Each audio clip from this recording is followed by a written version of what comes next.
Coming up next on the Jeff Crilley Show, in Dallas-Fort Worth, there's a CPA firm on every street corner, but my next two guests have really distinguished themselves. They're known as the CPA Sisters. Their journey just ahead.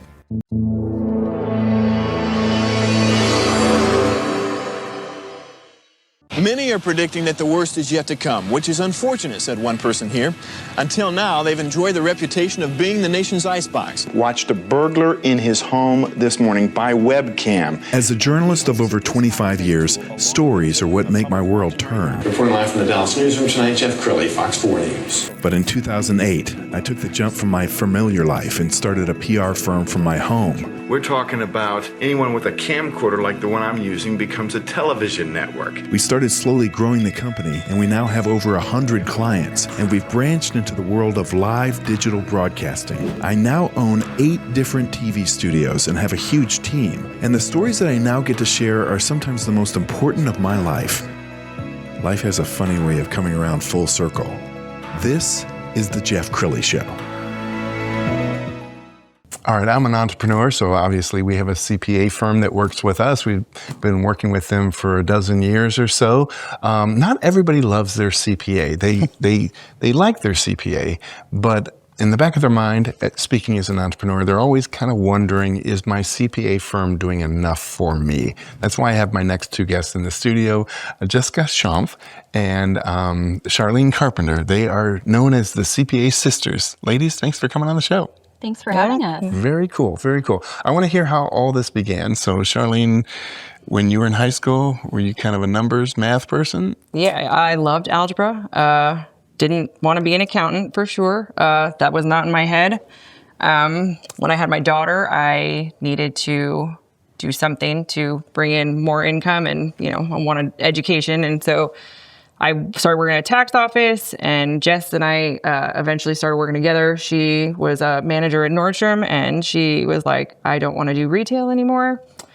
And so she came to the same firm I was at. I taught her everything I knew at the time. She went back to school, and that was in California. Then we moved here. We were both at different firms. And the last firm we were at before we started our firm, we were there together too. And yeah, we decided at some point we wanted to start our own, and we did. So we started it from ground zero. Wow. Well, I'm so impressed with you, and you're really, as a branding guy, I'm fascinated with your branding because you dress the same. We don't have a full body shot, but same shoes, same jeans. It happens sometimes. All right, Jessica, let's bring you in on this. So when you joined your sister, not all families can work together. Was that a leap of faith for you? A little bit. I think Charlene and I are a good balance. We always get along really well in our adult years, I will say.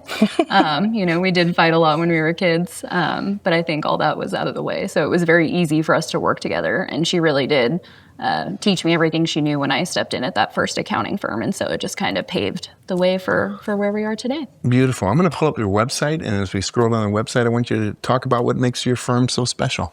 Charlene? Yeah, so we built our firm with a preface. We wanted to be different than tax office, typical tax office, and so we only work with business owners. And by doing that, we have the time to actually help them and answer questions as they're growing, and not make them wait, once a year. When they come to you in March, the year's already closed. You can't help them with anything.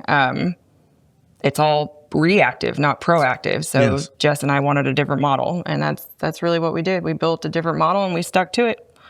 And you meet monthly with your clients? We do. That's pretty much a requirement, because we can't help them if we're not talking to them constantly. It doesn't fit our model if we're not, and they have all kinds of problems that maybe they're shoving under the rug, and so we find out what those are first, and then we're constantly bringing them up to see how we can help guide them, or who can we introduce them to that might be able to help them.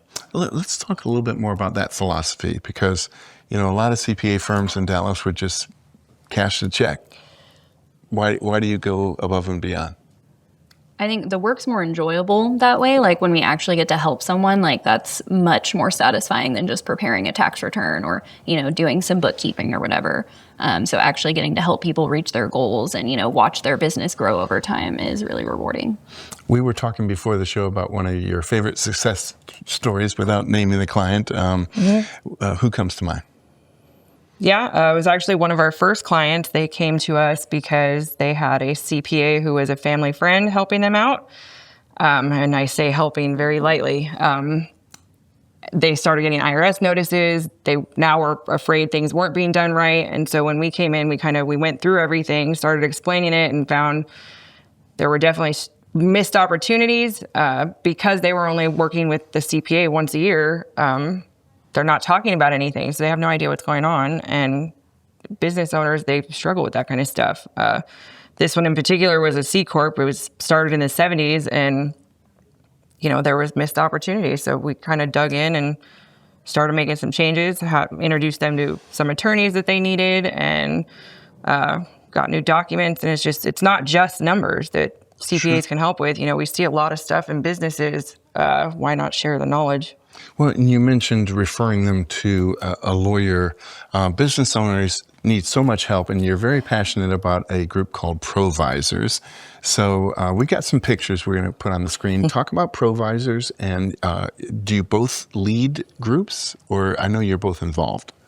Yeah, so I started Provisors first. Just started almost a year after I did to the day, actually. It was October.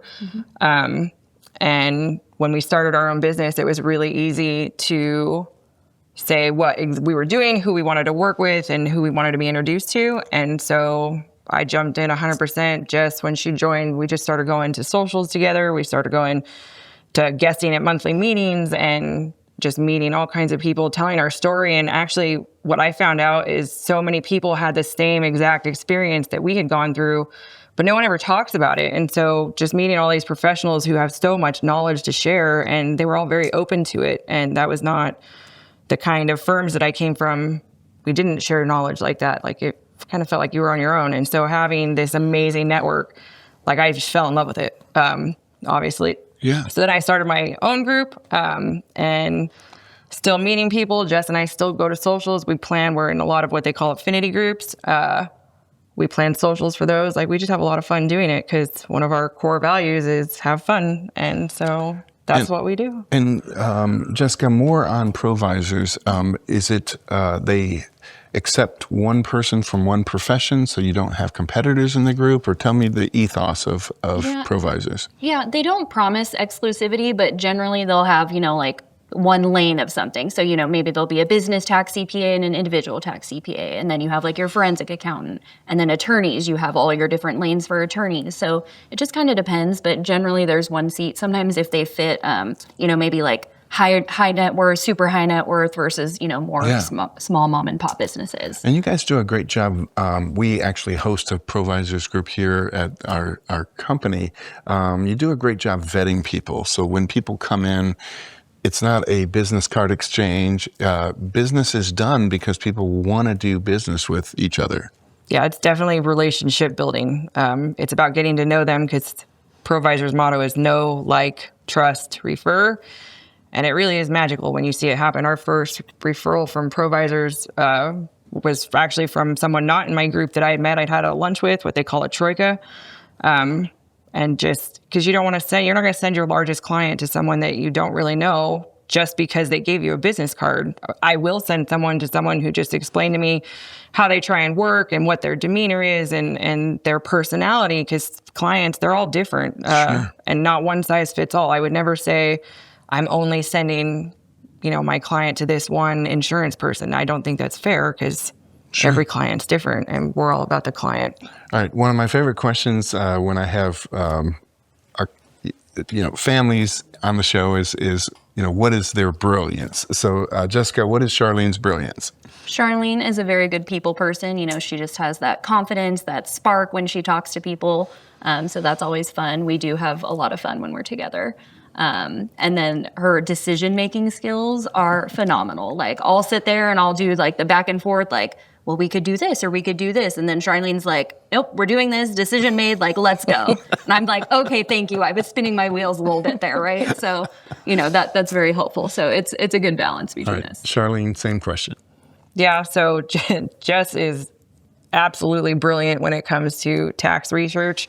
The Internal Revenue Code can be really hard to go through. And when there is a strategy that we want to implement, she makes sure hand tooth and nail 110% that it will fit with that client and that it's legal, and then letting them know like what documentation is going to be needed in the event of an audit. And that's just, it's a peace of mind knowing what we're giving our clients is right. And she can find anything through research. And she totally nerds out on it. I love it. I can see why you complement each other so well. We have about a minute left. So Charlene, give us some final thoughts. Why would somebody why would they need to engage you if they're not happy with their current CPA or just wondering why would they need to engage you? Usually that's where it starts, is they're not happy with their current CPA. They think they need more, they want more, maybe there's missed opportunities, and they're really not getting a call back from their current CPA, so they don't have that question answered. Sometimes they don't even know what they want. They just know, like, there has to be more out there, right? Like,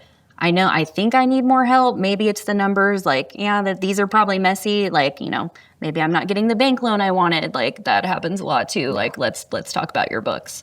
Yes.